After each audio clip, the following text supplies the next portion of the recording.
Nagpakasal, tas siya yung singer.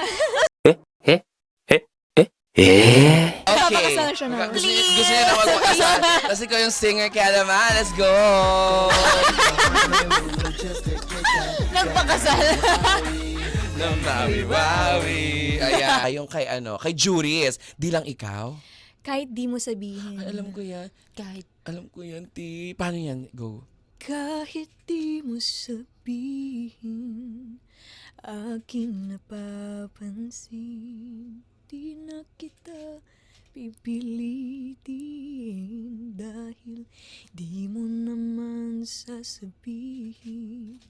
Kahit na hindi mo sabihin pa, nararamdaman kong ayaw mo na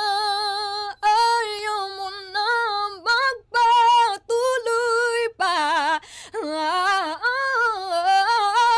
Kahit na hindi mo sabihin pa, nararamdaman kong ayaw mo na. Ang galing mo na. Thank you po.